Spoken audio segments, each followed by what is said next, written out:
the Zodiac Killer. Between the late 1960s and early 1970s, Northern California lived in fear of an anonymous predator. He didn't just kill, he taunted. Letters, phone calls, and strange symbols began arriving at newspapers, each one signed with a crosshair and a single chilling name: Zodiac. From the beginning, no one could tell how many people had really died at his hands. Officially, investigators linked him to 5 murders and 2 survivors. But in his own words, the number was far higher.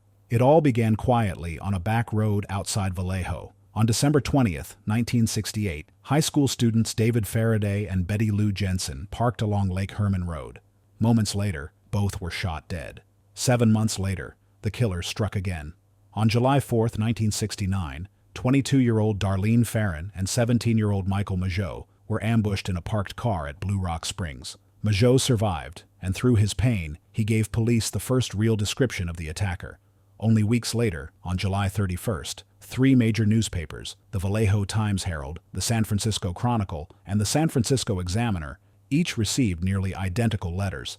They were written by someone claiming responsibility for the shootings. The letters were filled with chilling boasts, threats, and a coded cipher that promised to reveal the killer's identity. This was not just murder. It was theater, staged for the entire public to witness. The attacks continued. On September 27, 1969, Brian Hartnell and Cecilia Shepard were picnicking at Lake Berryessa when a man in an executioner-style hood confronted them, his chest marked with the now infamous crosshair symbol. Both were bound and stabbed repeatedly. Cecilia Shepard died 2 days later. Hartnell survived and described the costume, an image that would define the Zodiac case for decades to come. Just 2 weeks later, another killing shook San Francisco. On October 11th, cab driver Paul Stein was shot in Presidio Heights. This time, the attack was different. No lover's lane, no secluded area. This was a bold execution in the middle of a city. Police arrived within minutes, but a mistake in the suspect description, broadcast as a black male instead of a white male, allowed the killer to walk away. Witnesses described him as stocky, white, and in his late 30s to early 40s. With every crime, the Zodiac changed his methods, making it nearly impossible to predict what he would do next. The letters didn't stop. The Zodiac mocked investigators, threatened to shoot children as they stepped off a school bus, and claimed to have killed as many as 37 people. His ciphers became the obsession of amateur code breakers and professional cryptographers. The first, known as the 408-character cipher, was solved in just 20 hours by Donald and Betty Harden, 2 school teachers from Salinas. But the solution revealed no name, only a message stating that killing was fun. Another cipher, the 340-character code, remained unsolved for more than 50 years. It wasn't until 2020 that 3 amateur codebreakers, David Orenchak, Sam Blake, and Jarl Van Eyck, finally cracked it. And once again, there was no identity, just further confirmation that the killer himself had written the messages. Even the codes that promised answers only deepened the mystery. Dozens of suspects have been investigated. The most infamous was Arthur Lee Allen, a convicted child predator whose behavior and background made him a prime suspect. But handwriting, fingerprints, and DNA never conclusively tied him to the crimes. Other names surfaced over the years: teachers, journalists, even former police officers, but none could be proven to be the Zodiac. The stakes for the city were enormous. This was one of the first killers to weaponize the media. By publishing his threats, newspapers gave him the stage he craved, while police scrambled to respond. Parents pulled children out of school. People avoided traveling at night. Fear hung over the Bay Area. The Zodiac didn't just kill, he controlled an entire region through terror. To this day, the Zodiac case remains officially unsolved. Police still hold degraded DNA evidence. Experts believe forensic genealogy may provide new opportunities. Every few years, rumors of a breakthrough emerge, but the killer's true identity remains a mystery. And so, the ciphers, the crosshairs, and the letters signed Zodiac continue to cast their shadow across American true crime. JonBenét Ramsey. 1996. Christmas in Boulder, Colorado.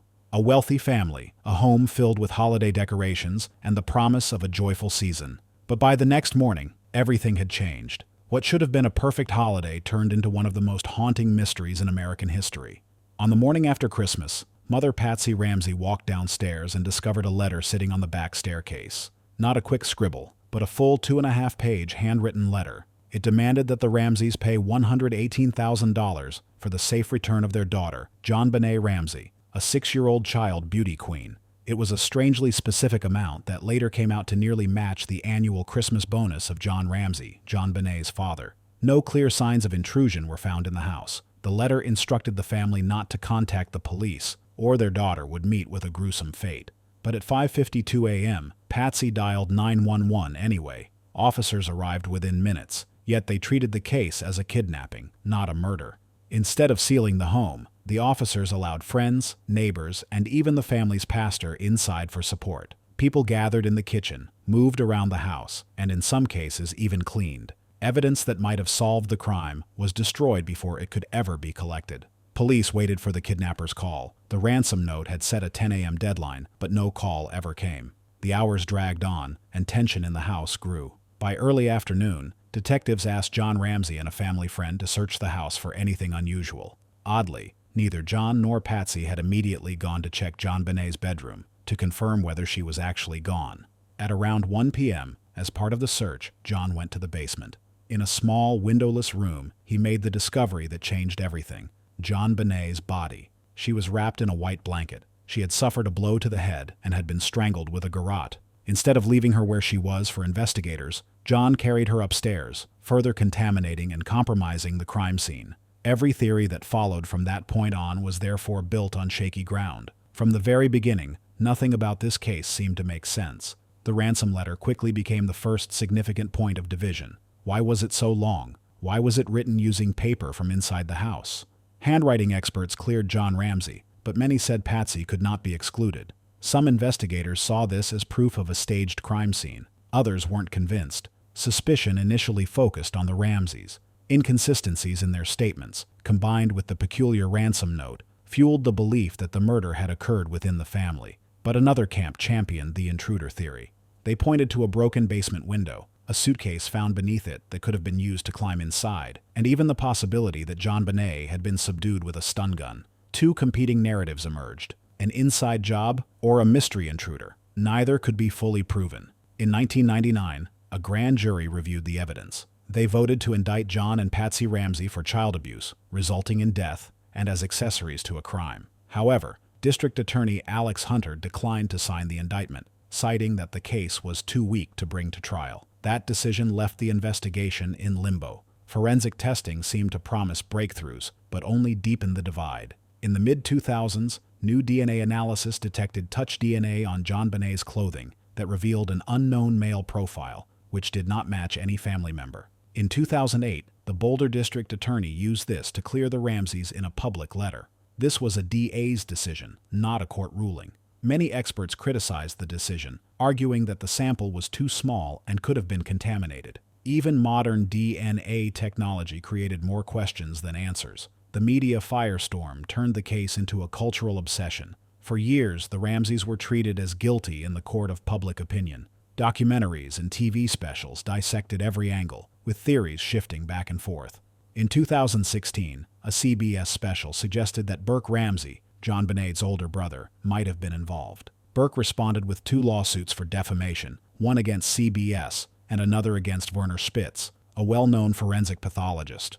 Both lawsuits were later settled confidentially. Despite decades of investigation, no one has ever been charged with the crime. The Ramseys have repeatedly requested additional DNA testing, most recently in 2022, when they petitioned for evidence to be re-examined using advanced methods. Nearly 3 decades later, the murder of JonBenét Ramsey remains one of America's most haunting mysteries, where every clue seems to contradict the next. The Tylenol Murders.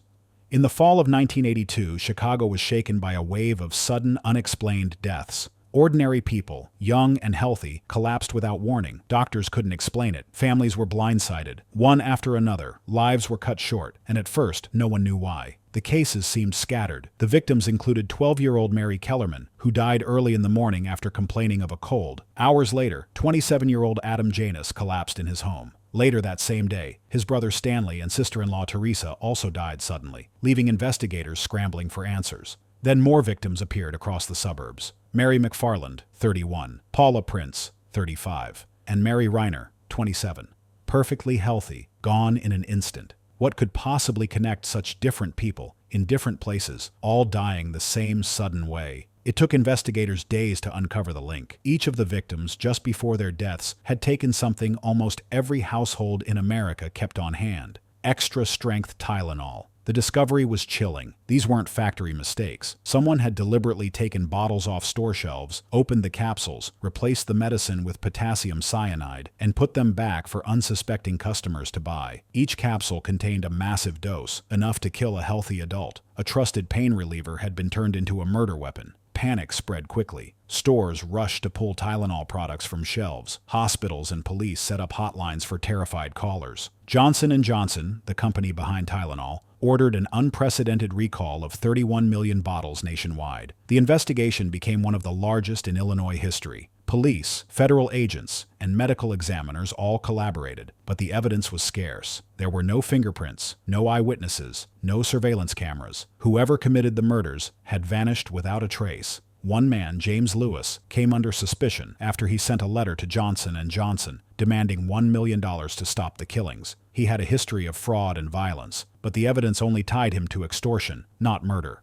He was sentenced to 20 years in prison, but served only 12, and was never charged with the poisonings themselves. The killer was invisible. However, the impact was evident everywhere. Johnson & Johnson's response reshaped the industry. The company redesigned its packaging to include tamper-evident seals, triple-layer protection, and later, a switch to solid caplets instead of capsules. These became the standard for over-the-counter medicine worldwide. Despite renewed investigations over the decades, including advanced DNA testing on evidence and re-examinations of suspects, the Tylenol murders remain unsolved. In 2009, the FBI searched James Lewis's home in Cambridge, Massachusetts again, but no new charges were ever filed. He died in 2023 at the age of 76, still considered a prime suspect by many, although he was never proven guilty of the crime. More than 40 years later, the Tylenol murders remain one of America's most unsettling cold cases, where 7 random deaths changed how the world buys medicine forever. This mystery may be over, but the next one will keep you up at night. Watch now.